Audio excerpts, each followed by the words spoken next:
खुशी के गीत गाए जा, ये जिंदगी है कौम की, तू कौम पे लुटाए जा।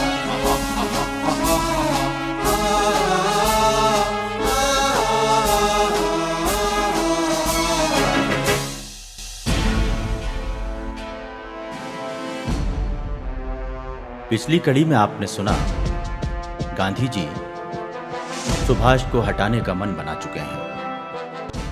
सरदार वल्लभ भाई पटेल के साथ आए बंबई प्रांत के गृह मंत्री कन्हैया लाल मुंशी ने महात्मा गांधी को एक फाइल सौंपी, जिसमें तार, कतरने, गुप्त संदेश और फोटो थे, जो सुभाष चंद्र बोस की जल्द आजादी हासिल करने की तीव्र इच्छा की ओर इशारा कर रहे थे। इसी के चलते गांधी जी का मिजाज कांग्रेस से कुछ अलग हटकर था। फाइल देखकर गांधी जी हक्का बक्का रह गए थे। अब सुनते हैं आगे।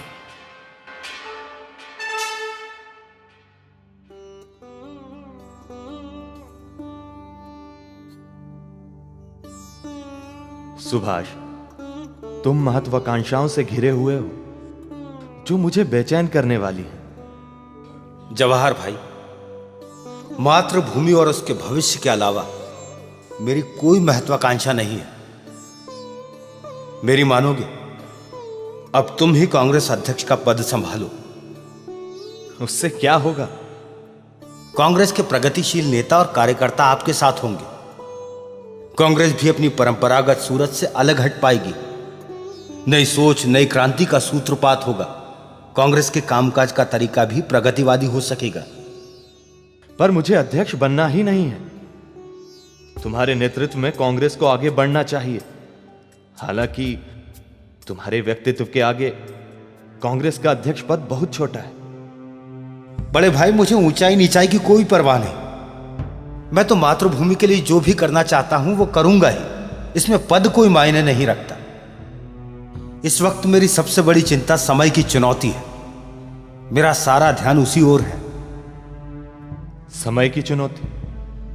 मैं समझा नहीं। बड़े भाई, मुझे विश्व युद्ध पास आता नजर आ रहा है। ऐसा लग रहा है चारों ओर विनाश का दृश्य देखने को मिलेगा। युद्ध के ज्वार से पूरी दुनिया तपेगी और जहां भी नजर आएगी बस उथल पुथल ही नजर आएगी। दुनिया के इस मंथन में यदि भारत की आजादी निकलती है तो ऐसे हालातों में कांग्रेस को सही दिशा में ले जाने के लिए बल की जरूरत होगी, ना कि समझौतों की।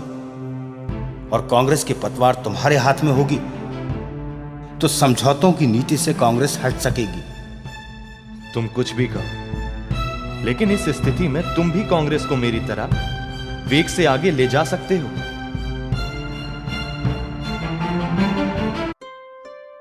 कांग्रेस में तूफान की आहट सुनाई दे रही थी। गांधी जी के हाथ सुभाष को लेकर लगी फाइल की चर्चा कुछ ही लोगों में थी। वे ये मानकर चल रहे थे कि अब सुभाष की अध्यक्ष पद से छुट्टी तय है, क्योंकि गांधी जी फाइल मिलने के बाद से सुभाष को हटाने का मन बना चुके थे। सुभाष के विरोधियों को इस बात का इंतजार था कि कब सुभाष पद से हटेंगे। सुभाष को भी इस बात का अंदाजा हो चला था कि इस बार कांग्रेस अध्यक्ष की संभावित सूची में उनका नाम शायद नहीं होगा।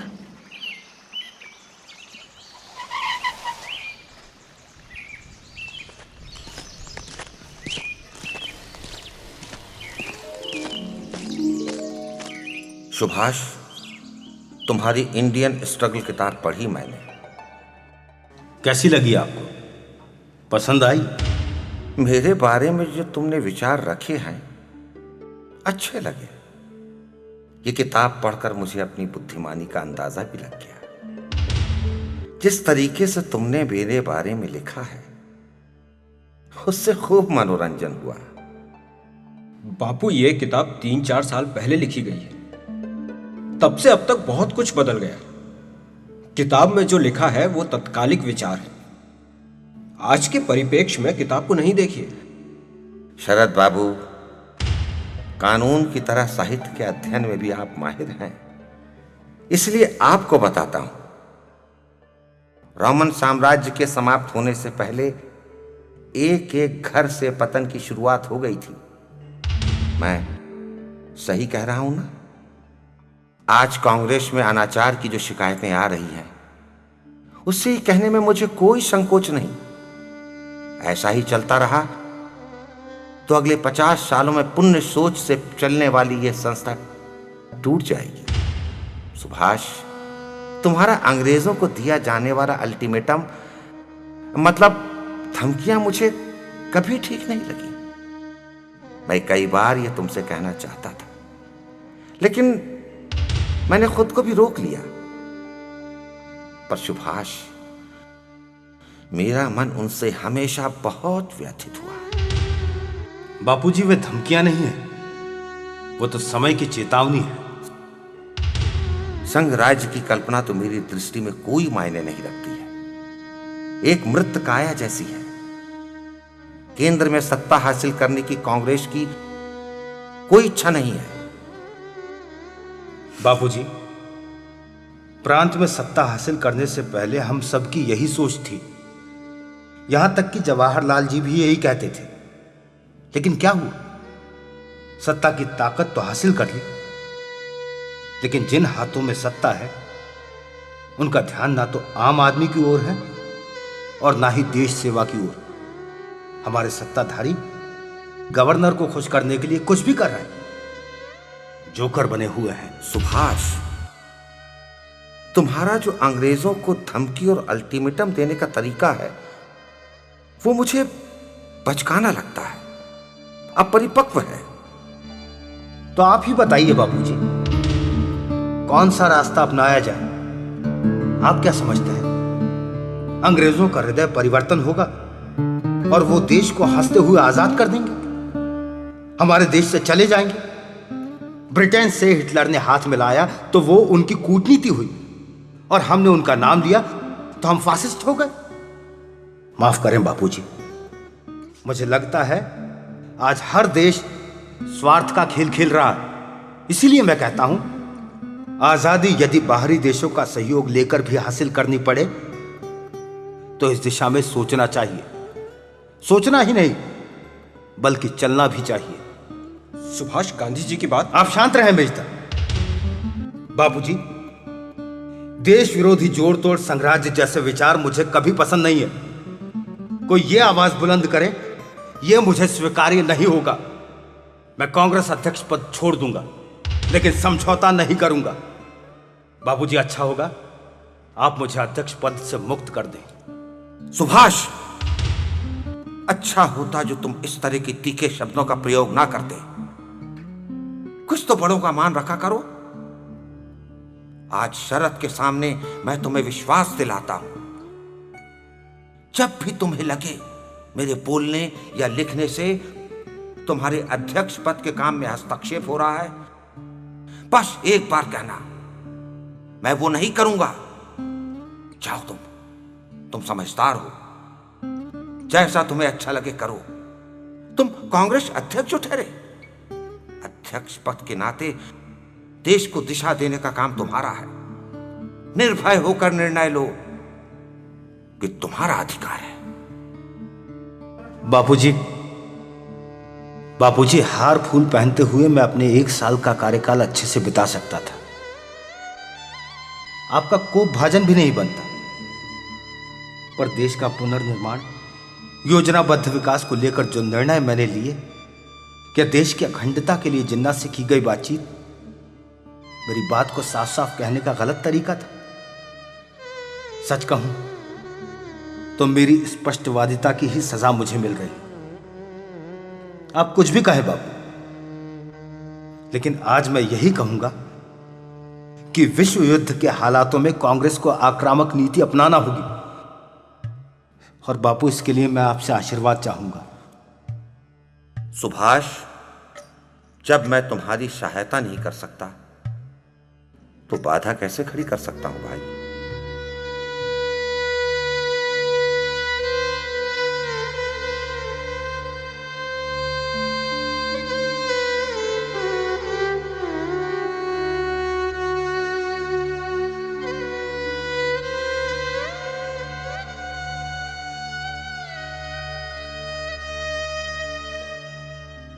सुभाष से बातचीत के बाद महात्मा गांधी चिंतित थे। सुभाष का बातचीत का तरीका उनके हृदय के पार चला गया था। उन्होंने तत्काल जवाहरलाल नेहरू को बुलाया और उनके आते ही रविंद्रनाथ टैगोर का आया पत्र उनके हाथ में रख दिया। टैगोर ने अध्यक्ष के लिए सुभाष चंद्र बोस के नाम की अनुशंसा भेजी थी।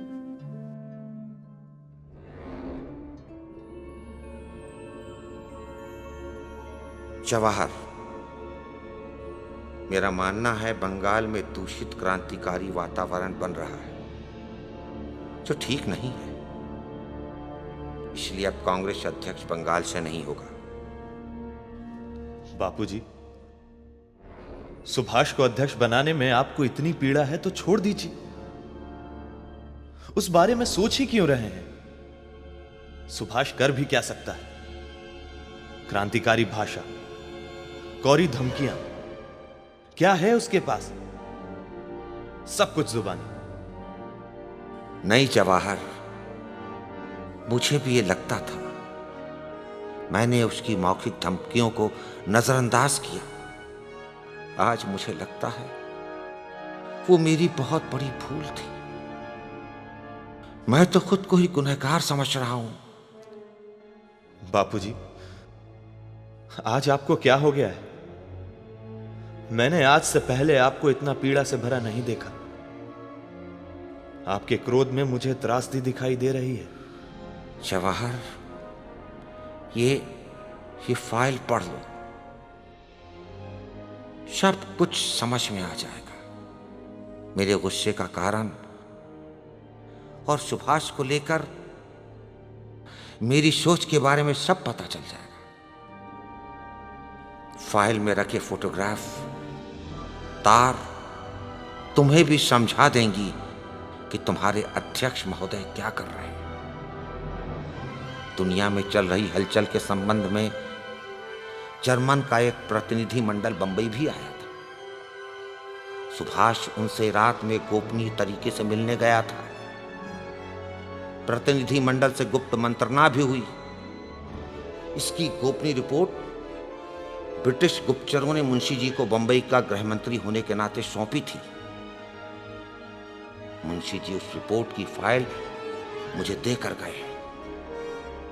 गुप्त रूप से हिटलर के एजेंटों से मिलने की क्या जरूरत थी सुभाष को? बोलिए। बिल्कुल गलत है बाबू। कांग्रेस के अहिंसा के सिद्धांत ने दुनिया को शांति का संदेश दिया है। उसमें मंगलकारी कल्याण की कामना है। अहिंसा ही कांग्रेस का आधार है। अहिंसा का पुजारी बनकर मैं किस मुंह से दुनिया से कहूंगा कि कांग्रेस अध्यक्ष हिटलर के एजेंटों से गुप्त संबंध रखते हैं? बापूजी, क्यों मन को वेदना दे रहे हैं? आप इन सबको भूल जाइए। जवाहर, कैसे भूल जाऊं? इतना कुछ हो रहा है।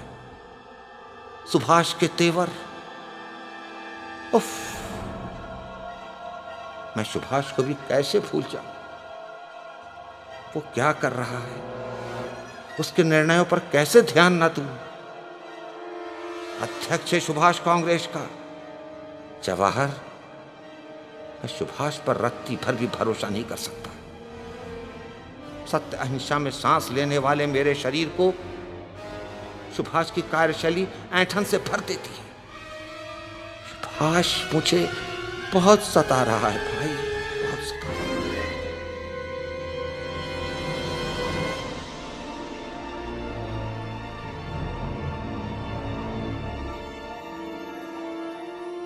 गांधी जी को खुली चुनौती देने के साथ सुभाष चंद्र बोस ने अध्यक्ष पद के लिए अपनी उम्मीदवारी की घोषणा कर दी थी। इससे पहले तक गांधी जी की मर्जी के बिना कोई अध्यक्ष बना हो, ऐसा नहीं हुआ। कांग्रेस के इतिहास में पहली बार अध्यक्ष पद का चुनाव खुला हो गया था। सुभाष के सामने गांधी जी के खेमे की ओर से मौलाना आजाद और डॉक्टर सीतारमैया में से एक का नाम आना था। सुभाष गुरुदेव रविंद्रनाथ टैगोर का साथ मिलने से बेहद उत्साहित थे। वो गुरुदेव से मिलने डॉक्टर मेघनाथ साहा के साथ शांति निकेतन गए।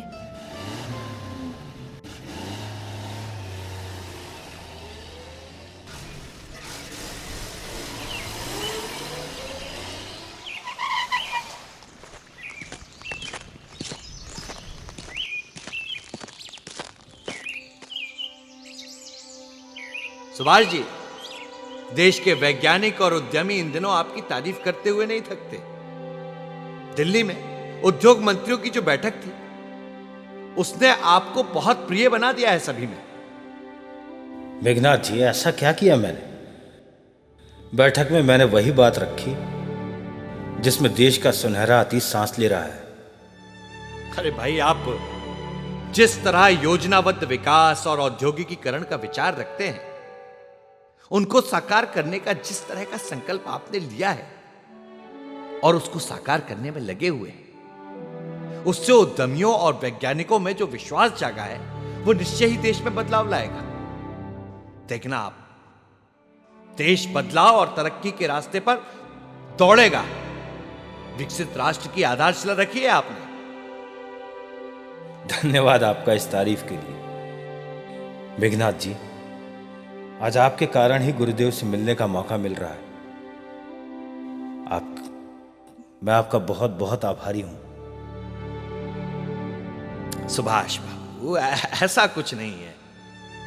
आपकी उम्मीदवारी का आग्रह डॉक्टर प्रफुल्ल चंद्र रॉय ने किया था। गुरुदेव से उन्होंने ही बात की थी। भाई, आप जैसे प्रगतिवादी नेता के हाथ में फिर कांग्रेस के अध्यक्ष कमान होने ही चाहिए। भाई, क्यों ना हो, तभी देश की प्रगति होगी। और आप जैसा नेता मिलेगा, तभी देश प्रगति की रास्ते पर तेजी से दौड़ेगा।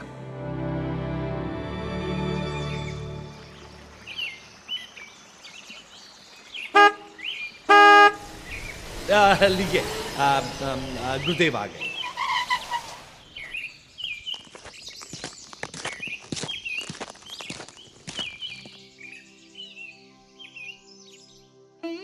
কেমন सुभाष, কেমন?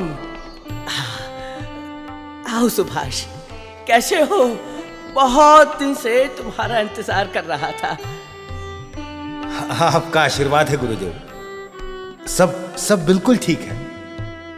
सुभाष, आज मुझे बंगाल निर्बल डूबते सूरज की तरह लग रहा है।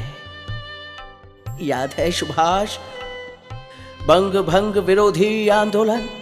उस समय तुम विद्यार्थी रहे होगे। कितनी ताकत से बंगाल ने लड़ा था वो आंदोलन। एकजुटता थी, दृढ़ निश्चय था। मेरी उम्मीद तुमसे है सुभाष। गुरुदेव, मैं तो आपका आशीर्वाद और प्रेरणा लेने ही आया हूं। पूरी ताकत के साथ आपके बंगाल को बंग भंग आंदोलन की तरह दृढ़ और एकजुट करूंगा। सुभाष, ये जो हरा भरा शांति निकेतन देख रहे हो, इसे मैंने प्रकृति का गोद इसीलिए दिया कि बच्चे कैदी की तरह अध्ययन ना करें, बल्कि प्रकृति के साथ रहकर ज्ञान अर्जन करें। गुरुदेव, आपका प्रकृति से भरा शांति निकेतन देखकर मन को बहुत शांति मिल रही है।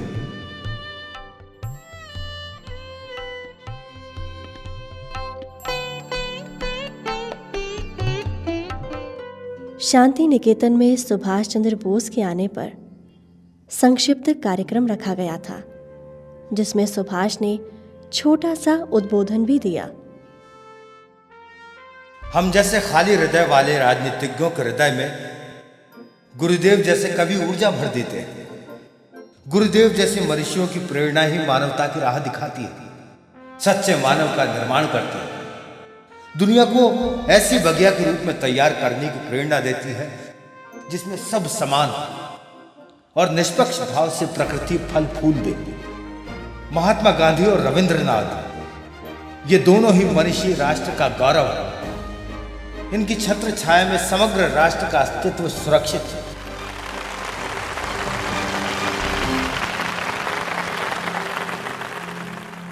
साथियों, मैं सुभाष को बता देना चाहता हूं, आज नहीं कई वर्ष पहले मैंने महात्मा गांधी से कह दिया था, चरखा और ग्राम स्वराज्य ही सब कुछ नहीं है।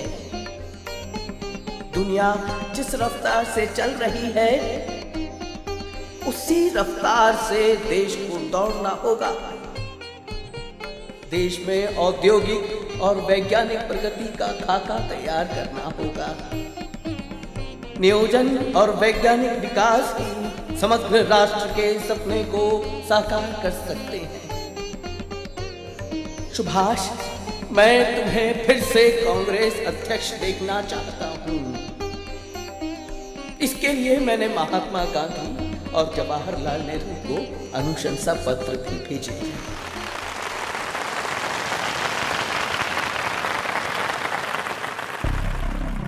गुरुदेव, लेकिन सुभाष बाबू के अध्यक्ष बनाने के पत्र को लेकर कांग्रेस के नेतागण उसका अलग अर्थ निकाल रहे हैं। गांधी जी के कितने अनुयायी ये कह रहे हैं कि आपकी वृद्धावस्था का लाभ उठाकर सुभाष बाबू ने आपसे पत्र लिखवाए हैं। वो तो ये भी कह रहे हैं कि सुभाष बाबू और आप दोनों बांग्ला आमी बांग्ला बंगाली होने का फायदा उठा रहे हैं और बंगाल का समर्थन कर रहे हैं। सुभाष के व्यक्तित्व का मैं कायल हूं, उसकी खुले मन से प्रशंसा करता हूं। जीवन के संध्या काल में मुझे किसी व्यक्ति से क्या लेना देना। इस दुनिया में परमात्मा ने मुझे सब कुछ बिना मांगे दिया है। अब किसी से मुझे कुछ भी नहीं चाहिए, कुछ भी नहीं चाहिए। किसी के सम्मान पत्र की कोई जरूरत नहीं है। गुरुदेव, मेघनाद ने जो भी आपसे कहा, उसका उद्देश्य आपको कष्ट पहुंचाने का नहीं था। उसकी ओर से मैं क्षमा मांगता हूं। उन्होंने तो वही कहा जो गांधी जी के अनुयायी कह रहे थे। जानते हो सुभाष, मैंने तुम्हारी प्रशंसा बहुत विचार करने के बाद की है। यूं ही मैं किसी की प्रशंसा नहीं करता। प्रांतीय दायरे में सोचना, उसकी अस्मिता की चिंता मूर्खतापूर्ण संकुचित सोच है। कोई यदि कहे कि संकुचित सोच का साथ दूं, तो ये मैं नहीं कर सकता, मुझसे नहीं होगा। सुभाष, भले ही प्रकृति के साथ जीवन यापन कर रहा हूं मैं, लेकिन बहुत अच्छे से जानता हूं तुम्हारे साथ अन्याय होता रहा है। तुम्हारे कैद के काटे दिन, तुम्हें दी गई यातनाएं, मरणासन अवस्था तक तुम्हें त्रासदी की जिंदगी देने वाले ब्रिटिश सरकार के कृत्य को मैं नहीं भूल सकता सुभाष, मैं नहीं भूल सकता। छोड़िए गुरुदेव, मैंने जो भी किया वो देश के लिए किया, किसी पद के लिए नहीं। मेरी महत्वाकांक्षा केवल पूर्ण स्वराज्य की है। सुभाष, मेरी आकांक्षा है तुम बंगाल का नाम रोशन करो, देश की राजनीति में अपनी जिम्मेदारी निभाते हुए सर्वोत्तम सफलता हासिल करो, सर्वत्र तुम्हारा नाम हो। तुम कभी अपने उद्देश्य से इसीलिए नहीं भटके क्योंकि तुम जानते थे कोई भी असफलताएं अंतिम नहीं होती। एक दो असफलताओं को पराभव मानने की तुमने कभी गलती नहीं की।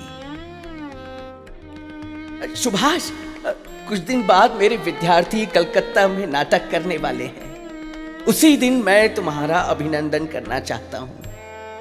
उस समय मुझे क्या बोलना है, मैंने भाषण तैयार कर लिया है और उसकी एक प्रति तुम्हारे पास भेज देता हूं।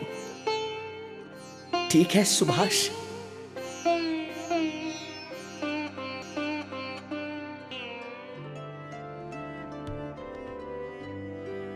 अनिल चंद्र ने सुभाष को भाषण की वो प्रति लाकर दी जो रविंद्रनाथ टैगोर ने सुभाष चंद्र बोस के अभिनंदन समारोह के लिए तैयार की थी। सुभाष उस भाषण को देर रात तक पढ़ते रहे। कभी उनके चेहरे पर गर्व का भाव आता तो कभी आंसू बहने लगते।